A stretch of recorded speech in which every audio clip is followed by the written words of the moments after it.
Citizens, I now present the Chief Justice of the United States, the Honorable Warren Burger, who will administer the oath of office to the President-elect.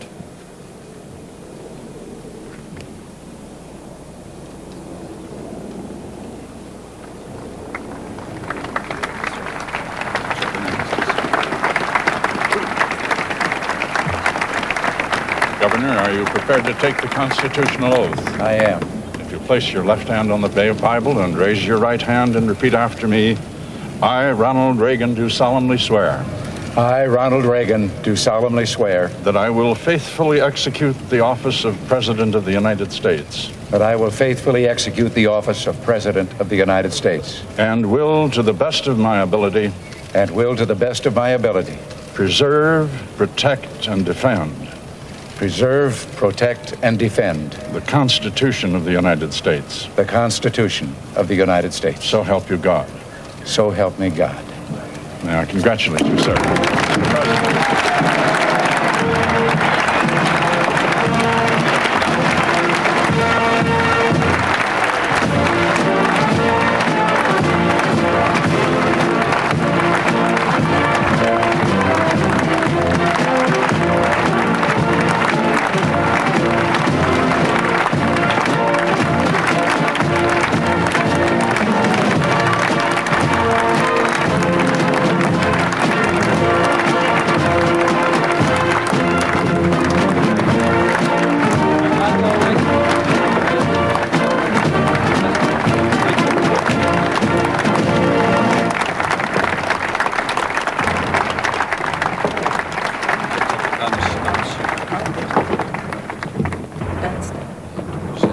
The President of the United States.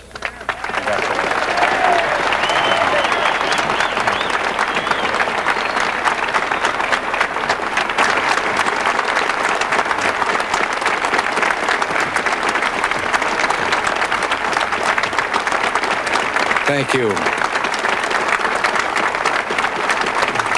Thank you. Senator Hatfield, Mr. Chief Justice, Mr. President, Vice President Bush, Vice President Mondale, Senator Baker, Speaker O'Neill, Reverend Mumaw, and my fellow citizens. To a few of us here today, this is a solemn and most momentous occasion. And yet in the history of our nation, it is a commonplace occurrence. The orderly transfer of authority as called for in the Constitution routinely takes place, as it has for almost 2 centuries, and few of us stop to think how unique we really are. In the eyes of many in the world, this every 4-year ceremony we accept as normal is nothing less than a miracle. Mr. President, I want our fellow citizens to know how much you did to carry on this tradition. By your gracious cooperation in the transition process, you have shown a watching world that we are a united people, pledged to maintaining a political system which guarantees individual liberty to a greater degree than any other. And I thank you and your people for all your help in maintaining the continuity which is the bulwark of our republic.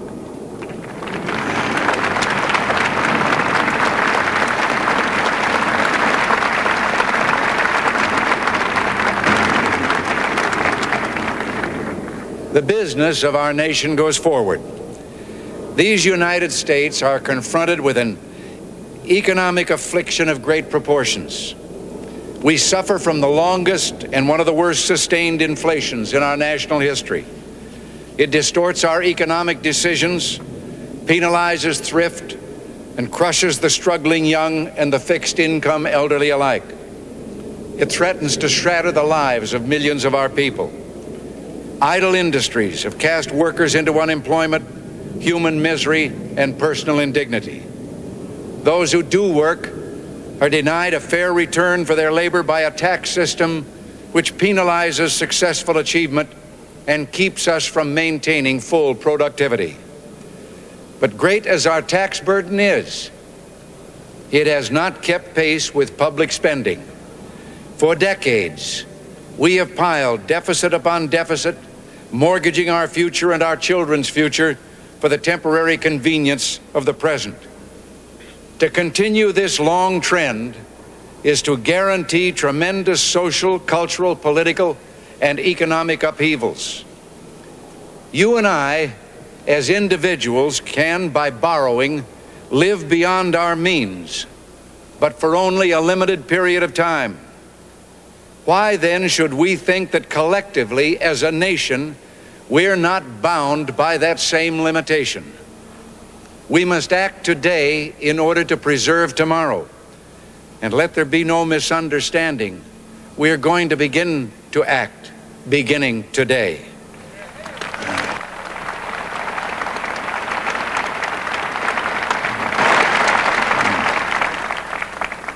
The economic ills we suffer have come upon us over several decades.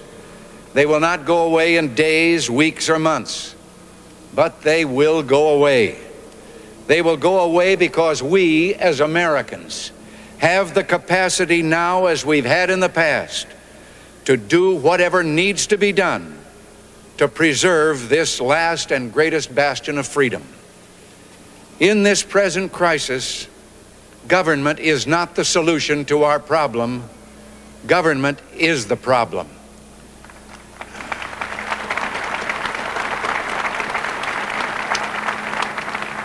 From time to time, we've been tempted to believe that society has become too complex to be managed by self-rule, that government by an elite group is superior to government for, by, and of the people.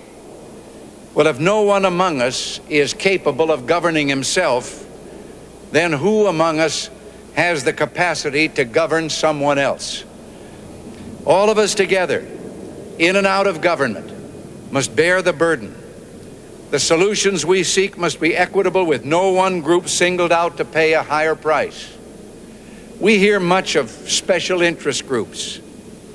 Well, our concern must be for a special interest group that has been too long neglected.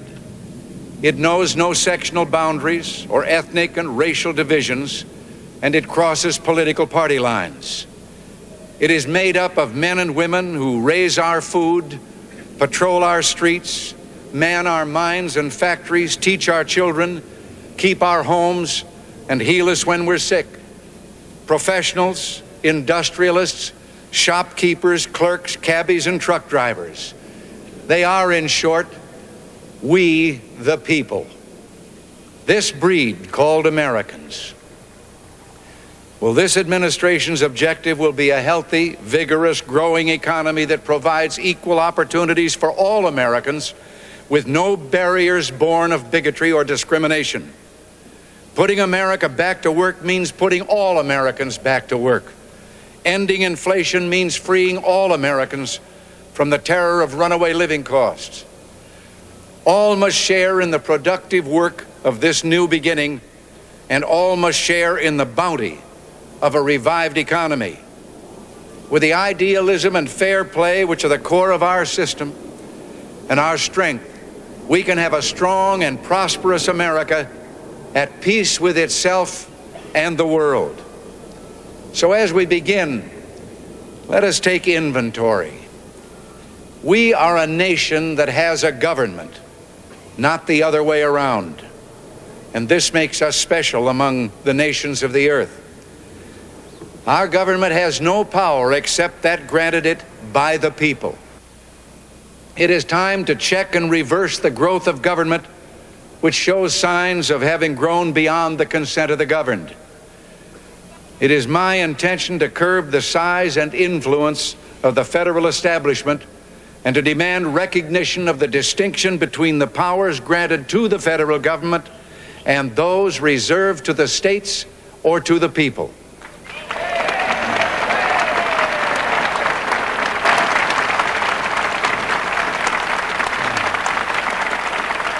All of us need to be reminded that the federal government did not create the states.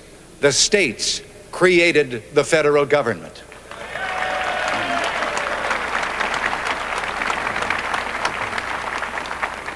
Now, so there will be no misunderstanding, it's not my intention to do away with government. It is rather to make it work with us, not over us, to stand by our side, not ride on our back. Government can and must provide opportunity, not smother it, foster productivity, not stifle it. If we look to the answer as to why for so many years we achieved so much, prospered as no other people on earth, it was because here in this land we unleashed the energy and individual genius of man to a greater extent than has ever been done before. Freedom and the dignity of the individual have been more available and assured here than in any other place on earth. The price for this freedom at times has been high, but we have never been unwilling to pay that price. It is no coincidence that our present troubles parallel and are proportionate to the intervention and intrusion in our lives that result from unnecessary and excessive growth of government. It is time for us to realize that we're too great a nation to limit ourselves to small dreams. We're not, as some would have us believe, doomed to an inevitable decline. I do not believe in a fate that will fall on us no matter what we do. I do believe in a fate that will fall on us if we do nothing. So with all the creative energy at our command, let us begin an era of national renewal. Let us renew our determination, our courage, and our strength. And let us renew our faith and our hope. We have every right to dream heroic dreams. Those who say that we're in a time when there are no heroes, they just don't know where to look. You can see heroes every day going in and out of factory gates. Others, a handful in number, produce enough food to feed all of us and then the world beyond. You meet heroes across a counter, and they're on both sides of that counter. There are entrepreneurs with faith in themselves and faith in an idea who create new jobs, new wealth, and opportunity. They're individuals and families who take taxes support the government and whose voluntary gifts support church, charity, culture, art, and education. Their patriotism is quiet but deep. Their values sustain our national life. Now, I have used the words they and their in speaking of these heroes. I could say you and your, because I'm addressing the heroes of whom I speak, you, the citizens of this blessed land.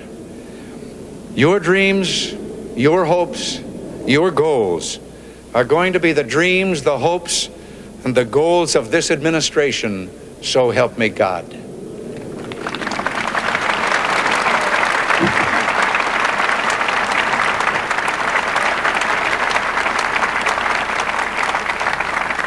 We shall reflect the compassion that is so much a part of your makeup. How can we love our country and not love our countrymen? And loving them, reach out a hand when they fall, heal them when they're sick, and provide opportunity to make them self-sufficient so they will be equal in fact and not just in theory. Can we solve the problems confronting us? Well, the answer is an unequivocal and emphatic yes. To paraphrase Winston Churchill, I did not take the oath I've just taken with the intention of presiding over the dissolution of the world's strongest economy. In the days ahead, I will propose removing the roadblocks that have slowed our economy and reduced productivity. Steps will be taken aimed at restoring the balance between the various levels of government. Progress may be slow, measured in inches and feet, not miles, but we will progress. It is time to reawaken this industrial giant, to get government back within its means, and to lighten our punitive tax burden. And these will be our first priorities, and on these principles there will be no compromise.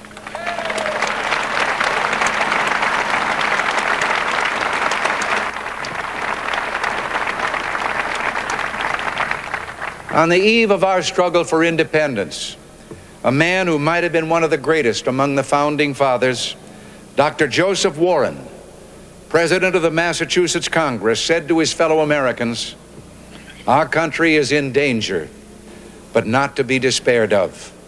On you depend the fortunes of America. You are to decide the important question upon which rests the happiness and the liberty of millions yet unborn. Act worthy of yourselves." Well, I believe we, the Americans of today, are ready to act worthy of ourselves, ready to do what must be done to ensure happiness and liberty for ourselves, our children, and our children's children. And as we renew ourselves here in our own land, we will be seen as having greater strength throughout the world. We will again be the exemplar of freedom and a beacon of hope for those who do not now have freedom. To those neighbors and allies who share our freedom, we will strengthen our historic ties and assure them of our support and firm commitment. We will match loyalty with loyalty. We will strive for mutually beneficial relations. We will not use our friendship to impose on their sovereignty, for our own sovereignty is not for sale. As for the enemies of freedom, those who are potential adversaries, they will be reminded that peace is the highest aspiration of the American people. We will negotiate for it, sacrifice for it. We will not surrender for it now or ever.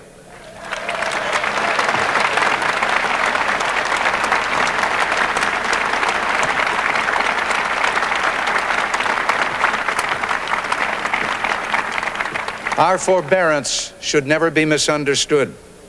Our reluctance for conflict should not be misjudged as a failure of will.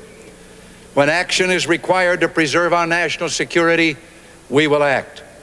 We will maintain sufficient strength to prevail if need be, knowing that if we do so, we have the best chance of never having to use that strength. Above all, we must realize that no arsenal or no weapon in the arsenals of the world is so formidable as the will and moral courage of free men and women. It is a weapon our adversaries in today's world do not have. It is a weapon that we as Americans do have. Let that be understood by those who practice terrorism and prey upon their neighbors. I'm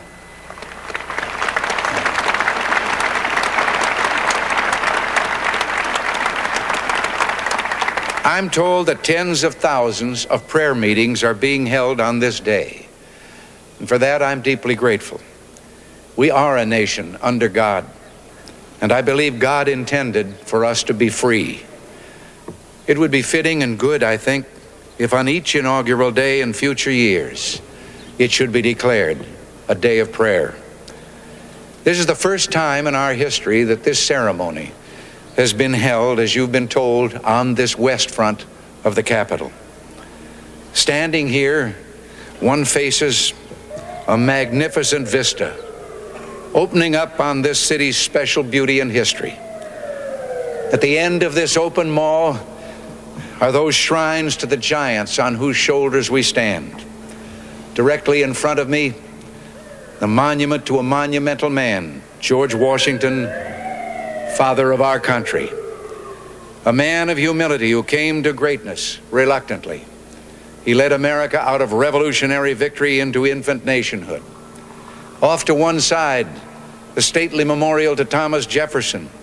The Declaration of Independence flames with his eloquence. And then beyond the reflecting pool, the dignified columns of the Lincoln Memorial.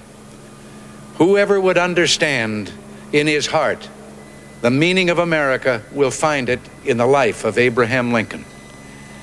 Beyond those monuments to heroism is the Potomac River, and on the far shore, the sloping hills of Arlington National Cemetery with its row upon row of simple white markers bearing crosses or stars of David. They add up to only a tiny fraction of the price that has been paid for our freedom. Each one of those markers is a monument to the kind of hero I spoke of earlier. Their lives ended in places called Belleau Wood, the Argonne, Omaha Beach, Salerno, and halfway around the world on Guadalcanal, Tarawa, Pork Chop Hill, the Chosin Reservoir, and in 100 rice paddies and jungles of a place called Vietnam. Under one such marker lies a young man, Martin Treptow, who left his job in a small-town barber shop in 1917 to go to France with the famed Rainbow Division.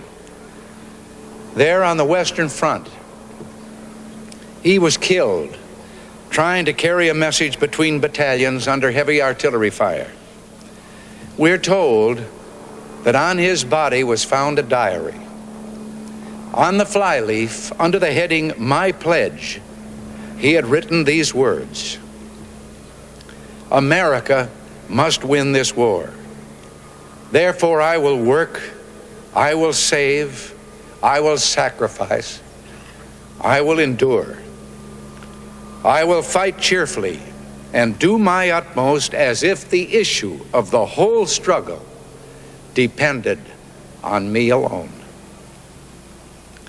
The crisis we're facing today does not require of us the kind of sacrifice that Martin Treptow and so many thousands of others were called upon to make. It does require, however, our best effort and our willingness to believe in ourselves and to believe in our capacity to perform great deeds, to believe that together, with God's help, we can and will resolve the problems which now confront us. And after all, why shouldn't we believe that? We are Americans. God bless you and thank you. Thank you very much.